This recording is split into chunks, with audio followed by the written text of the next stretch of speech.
Et salut les pingouins, j'espère que vous allez bien. On se retrouve aujourd'hui pour continuer la playlist sur Nginx, le reverse proxy. Après avoir ajouté des vhosts avec du PHP pour avoir des sites dynamiques, on va maintenant utiliser Nginx pour faire un reverse proxy d'autres applications réseau.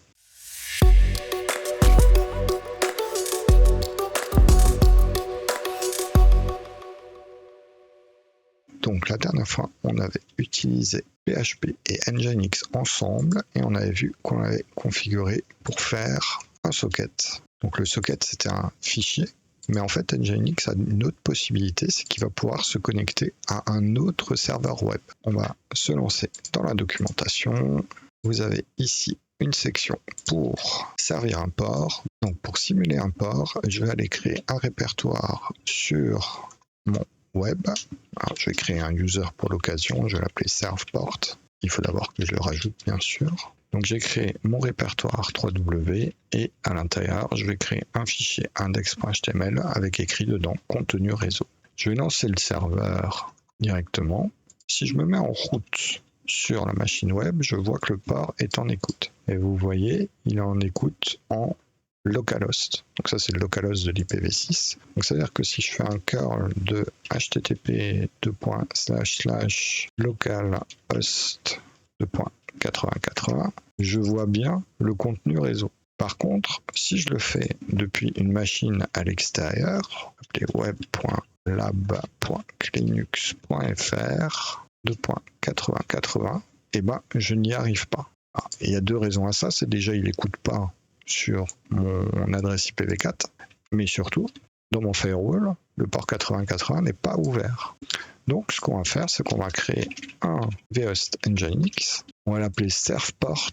Donc, je vais récupérer tout le bloc qui est ici. Je vais l'appeler servport.lab.linux.conf. Et donc, la seule chose qui change par rapport à un vhost habituel, donc c'est de toute façon le server name qui n'est pas le même, un fichier de log à part, toujours mon wildcard de mkcert pour avoir du HTTPS. Maintenant, ici, dans location, je vais lui dire, en fait, tu vas aller chercher ton contenu directement sur le HTTP localhost 8080. On va faire un Nginx enable de servport et on va aller y accéder directement via le navigateur. Et là, je prends une erreur. On va aller regarder, comme d'habitude, les fichiers de log. Si je refresh, il me dit que j'ai une permission denied. Ça doit vous mettre la puce à l'oreille.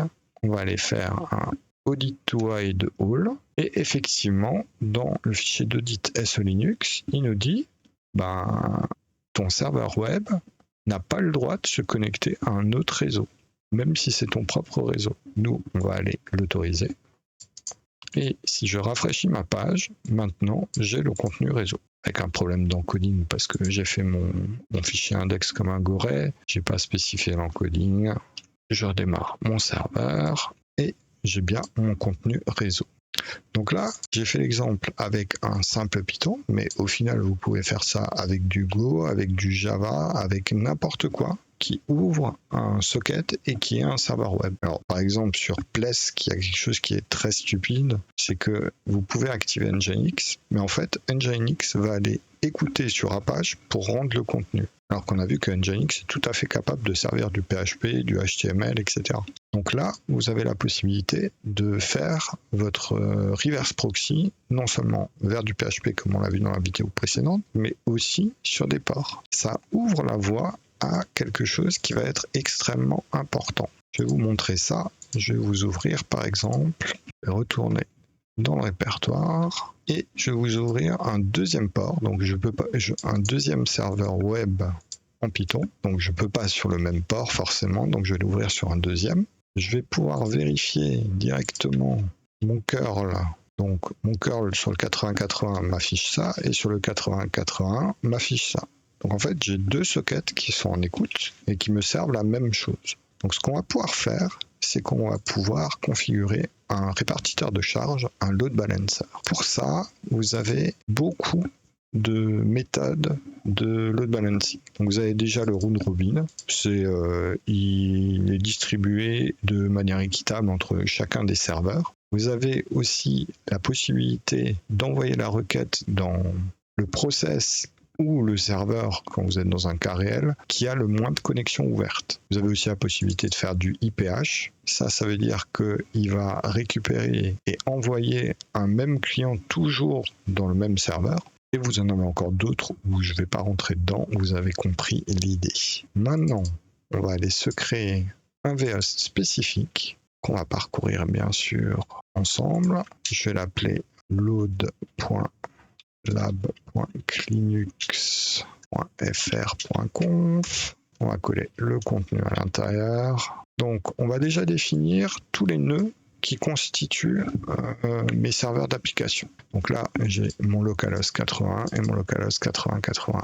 On a les mêmes directives. Quand on arrive en 80, on se fait rediriger en 443. Et ici, dans le proxy pass, à la place de lui mettre le localhost avec l'IP et le port, en fait, je vais spécifier qu'il va rediriger vers backend. Et en fait, backend, c'est la définition qu'on lui a indiquée beaucoup plus haut. Si on est OK avec ça, on va faire un nginx enable load. Donc, il nous l'a fait. On a maintenant un load balancer qu'on a configuré. Je vous mets le fichier sous les yeux. Donc, en fait, on a un répartiteur de charge qui va taper dans ces deux ports de manière égale. On va regarder, on va mettre ça dans un coin tout petit. Pas besoin, on veut juste voir les logs bouger. Un coup sur deux, détaché. Donc, à chaque fois que je rafraîchis, un coup, j'ai un des process qui écoute, un coup l'autre. Donc, une fois le 80-81, une fois le 80-81. Ce qui se passe aussi, c'est que maintenant, si j'en arrête un, donc là j'ai arrêté le 80, si je refresh, en fait, je continue à avoir mes requêtes qui sont servies. C'est le but d'un répartiteur de charge. Si un de vos backends tombe, vous en avez toujours un autre qui est disponible. Donc avec ça, c'est une fonctionnalité que les grands du cloud vous font payer, je crois chez Amazon, je crois que c'est 10 balles par mois, pour avoir un répartiteur de charge. Vous êtes sûr que lui est tout le temps up. Enfin, vous êtes plus sûr qu'il soit up que vos applications. Et du coup, vous pouvez scaler horizontalement toutes vos applications pour encaisser une grosse charge. Ça vous permet aussi, si vous avez au minimum 2 process, que si vous devez mettre à jour un de vos serveurs, vous pouvez le faire et l'autre prend le relais. Voilà, on a fait le tour de tout ce qui était répartition de charge. Merci d'avoir regardé la vidéo, j'espère qu'elle vous a plu. N'hésitez pas à laisser un commentaire si vous avez des questions. Si vous voulez être informé des prochaines vidéos, cliquez sur le grelot et restez pour avoir d'autres propositions de vidéos. Allez, ciao!